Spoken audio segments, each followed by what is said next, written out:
So just recently, Tesla had their earnings call for Q1 2020. There's a lot to talk about with this earnings call, so I'm just going to do a quick lightning round sort of thing, and we'll just get right into it.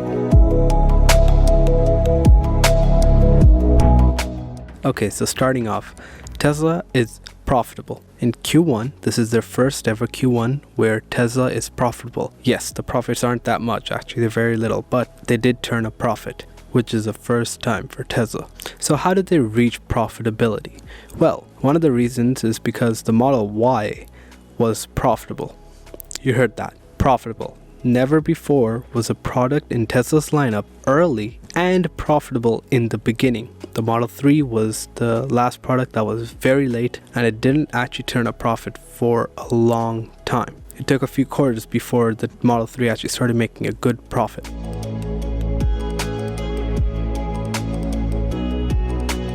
Autopilot will now stop at stoplights and stop signs. This is a recent update that just came out last week, and it's still rolling out to a lot of people, and this is a full self-driving feature, so only people who bought full self-driving will have this.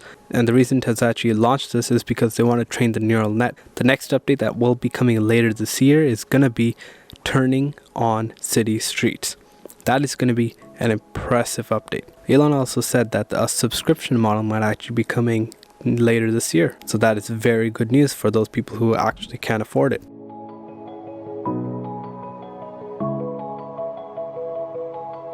So the Model S actually has a 400-mile range or greater.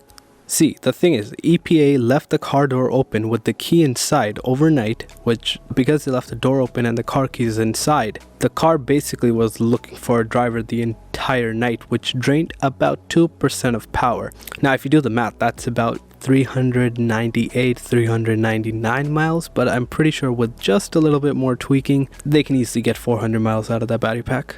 Not a big issue for them. All the Model S's that date back 2 months have the 400-mile range, which should be upgraded in a software update very soon, especially after everything starts opening up and they can redo the test.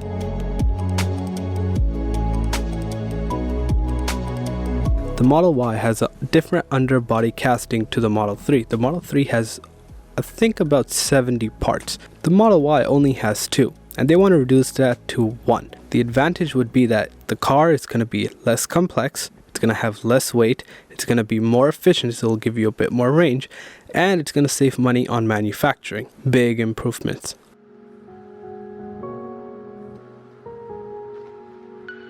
So Tesla is also investing as much as they can back into the company because they want to expand. Basically, they're on track to double every 18 months, and that's been their rate for a while now. And doubling every 18 months actually seems pretty plausible for them.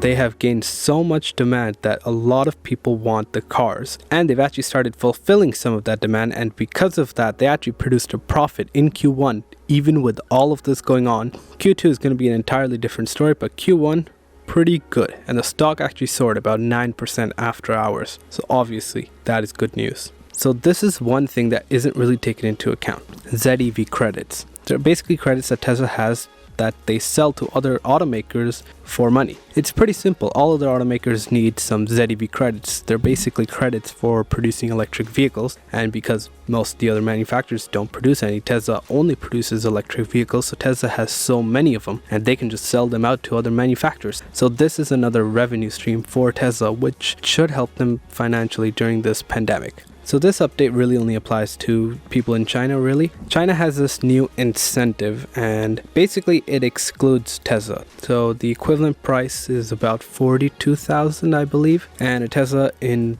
China cost about 45,000 USD, which means Tesla just has to reduce the price by a little bit, and they are going to reduce it, and by the time you're watching this video, it will be reduced. So all you folks living in China will have this incentive, which is a big incentive for you to actually go buy the car. Buying a car from Tesla is so much easier than buying a car from other automakers. Because they don't have dealerships, all you do is go online and just order the car or type in your credit card details, and that's about it. It's like ordering an item on Amazon. It's pretty easy, which means their factory isn't running because of this pandemic, but they have some stock left and they have some cars that they are delivering to people.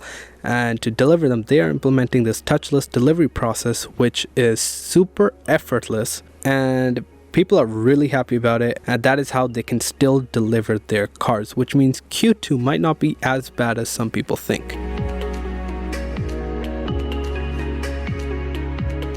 So new details have been revealed about Battery Investor Day. It'll be on the 3rd week of May. Well, that's a possibility because it's Elon time, which really isn't right except for the Model Y. That was very, very early. That was like 6 months early. But Battery Investor Day, maybe 3rd week of May. Possibly it'll spill into June, maybe. Who knows? We can't say anything for certain. So Giga Shanghai will reach a production rate of about 200,000 units a year by the middle of this year. That's like 2, maybe 3 more months. That's nothing. 200,000 production rate, and by the way, the Chinese Giga factory in Shanghai is actually up and running, which means Q2 might not be so bad, but we just have to see.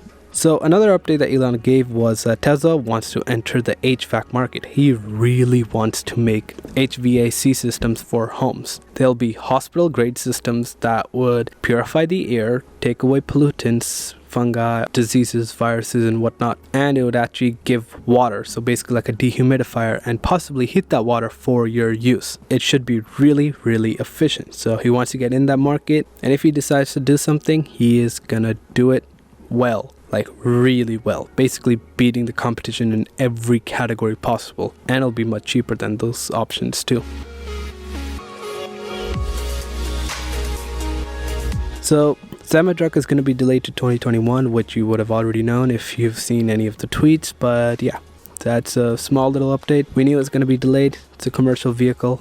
It's okay, not that big of a deal. It's not like most of us are going to get it anyways. So stationary storage, which means their Tesla Powerwall, Tesla batteries and whatnot, they have huge demand, like tremendous amounts of demand. And Tesla just frankly can't make enough batteries for them, which means they are actually struggling to meet their demand. And that is a very good thing for any company, because all that means is they have to reinvest everything they have, and they know that they can sustain themselves because they have future demand.